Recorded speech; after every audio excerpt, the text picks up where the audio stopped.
Saya Cindy, admin Ensiklopedia Hewan. Belum pada bosan kan dengan video-video saya? Dalam konten bahas hewan bareng Cindy kali ini, saya akan membahas tentang ambang kepunahan badak Jawa. Tonton sampai habis ya, karena video ini informatif dan seru banget.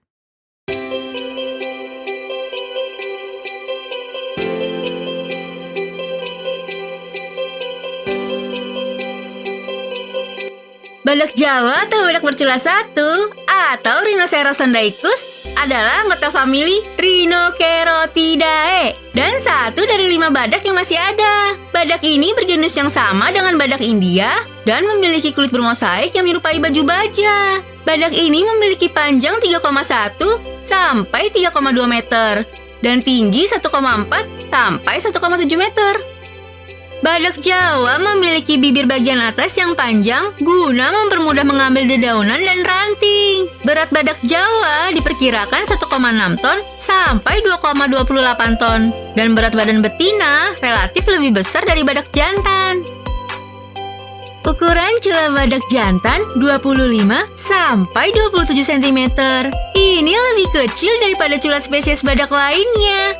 Sementara badak betina tidak memiliki cula. Cula badak Jawa tidak digunakan untuk bertarung, melainkan untuk memperlebar kubangan lumpurnya, teman-teman. Dan badak Jawa tidak pernah membuat kubangannya sendiri. Mereka hanya memakai kubangan dari hewan lain atau kubangan lumpur yang muncul secara alami. Setelah itu, barulah badak akan memperlebar kubangan tersebut dengan culanya. Badak butuh berkubang di lumpur untuk menurunkan suhu tubuhnya dan menghilangkan parasit dari kulitnya. Usia badak Jawa di alam mencapai 35 sampai 40 tahun. Sedangkan usia di penangkaran seperti di kebun binatang hanya setengahnya saja. Mereka hanya berumur 20 tahun. Banyak faktor di sini. Sulitnya menangkarkan karena sifat badak yang sulit dipelihara dalam penangkaran dan perlakuan yang kurang tepat pada si badak, termasuk faktor tidak suksesnya menangkarkan badak pada tahun 1980 sampai 1990. Akhirnya, program mahal dan panjang tersebut ditutup.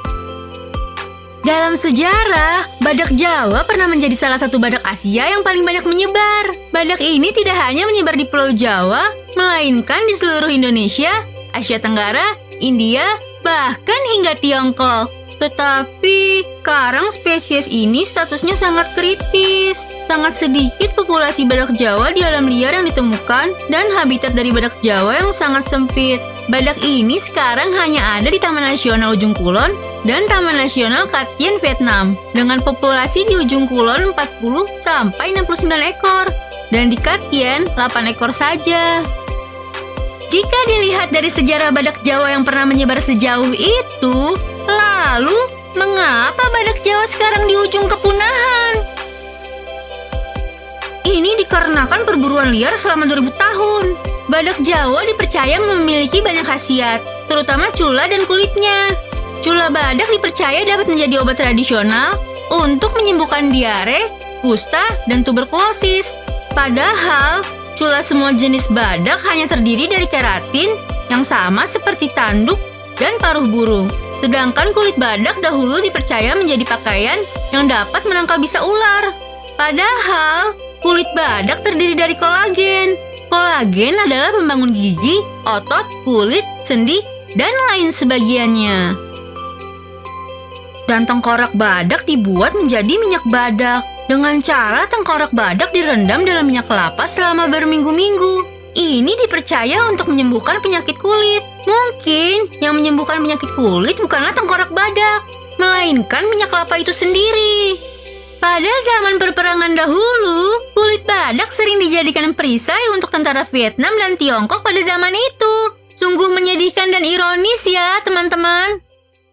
Saat ini badak Jawa nyaris terancam punah karena perburuan liar, populasi yang begitu kecil, penurunan kualitas genetika, wabah penyakit, ketersediaan tumbuhan pakan yang terbatas, persaingan dengan banteng liar, dan di daerah ujung kulon rawan bencana alam seperti letusan Gunung Krakatau yang berpotensi menyebabkan bencana alam seperti gempa dan tsunami, membawa badak Jawa di ujung kepunahan.